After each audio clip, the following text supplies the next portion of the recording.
Okay, because this has been such a popular topic about how to take photos, what I take photos with, and how I edit my photos, I'm gonna go ahead and do another or a more updated version of how I edit my photos. I do have another video on here on how I edit photos. I went through it really fast, so I'm gonna take a little more time on this one. First and foremost, I have taken some photos with my new 50mm lens, the Nifty 50, and I went ahead and put them on my desktop. Normally, I just export directly from the memory card, but since I'm filming this, I put them on my desktop. I have them all selected. I took 2, 4, 6, 8, and I'm going to import. So we will go ahead and go to develop up here. And once we're on develop, it's gonna start showing me my photos. I can go down here and pick a different one.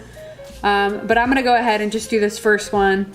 And maybe a couple more. So like I said in my last video, I'm a huge fan of presets. All of my presets are located over here. You'll have to find obviously another video if you want to purchase presets and load them, but tons of people have presets for sale.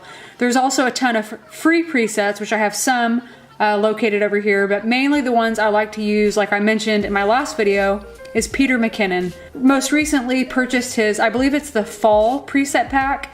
And then I have one of his old preset packs that I've had for about a year and a half. What I kind of do from this point is whenever you hover over one of the presets, it's gonna show you what the preview looks like. If you wanted to go ahead and stay that way, you just click on the preset like I did over here. I clicked on Dawn. Like I did over here, I clicked on Dawn, and it's gonna show me what Dawn looks like right here. What I typically do from that point is I kind of have an idea of what presets I like because I've used them quite often. But I just go through the different presets and I see which one kind of jumps out at me. This is a brighter photo. It was taken in my garage with the garage door up, and so I don't really want to use anything that's going to make it look washed out or overexposed. I wanted to go ahead and keep the door and the body in the shot. The whole thing about the 50mm, the whole perk about it is keeping your subject in focus or out of focus if you want to go that way, and keeping the surrounding supporting features out of focus or in focus depending upon what you're kind of trying to do with your picture. So for this particular picture, I'm gonna go ahead and go with Red Crush, which I adore.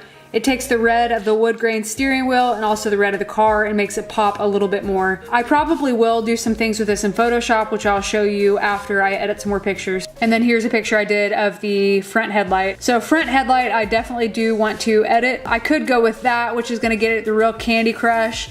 Obviously, it also highlights the imperfections, like the little bit of surface rust I have going on there. Don't really want to do that. So the one that I've decided to go with on this photo is called Whiteout. It is going to take the white background and amplify it. So as opposed to what I said a second ago about either blowing a picture out or overexposing it, that's exactly what I want to happen with this one.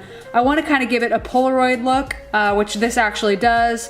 So if you notice here where we don't have any kind of filter on it, and then you go to whiteout, it's gonna overexpose that white. So that is the route that I wanna take with this. So I click on that, and then I'm also going to straighten it a little bit because it is a little crooked and it's driving me crazy. All right, that is the final look for this. Super easy with presets. Like I've said before, it's people who are really good at what they do and they provide those presets for you, and that's kind of what I like to take advantage of. My whole pride in photography is getting the shot. So I do like to take the people who know thousands more than me, like Peter McKinnon, and I like to utilize his presets that he provides for us. So I think that's an awesome feature about Lightroom and Photoshop is that you can use presets. So I went with that, and I'm gonna go ahead and save it. I'm gonna go ahead and edit a couple of the other photos, and then I'm gonna go into Photoshop and mess with that first picture that I told you about. So now that I am in Photoshop, I'm going to blur these just a tiny bit more. There's 1,000 ways to blur photos in Photoshop. So one way, especially if I'm just doing it this way, is I will take this background over here,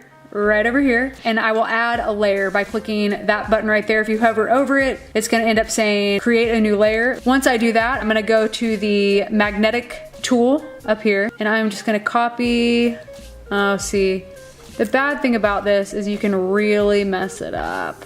I'm gonna just copy all this. It's pretty easy when you have two pretty opposite colors, but it's also really easy to mess up if you have colors that are alike, like brown, dark blue. So after we have that, I'm gonna go back to the background over here. So I've clicked on it, I'm gonna go to Filter, Blur, Gaussian Blur, and this will allow me to blur just the subject. So just to show you what I'm actually blurring, I made it really blurry so you're able to see. Obviously that looks horrible. So I'm gonna go back to 0, and I'm gonna blur it just a smidge until that's a little too much.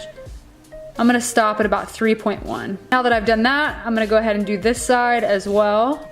I'm gonna go to about 3.3. Go ahead and save it so I can show you what it looks like. Export. Now we're gonna go to save. I'm just gonna save it as a JPEG because it's a lot easier.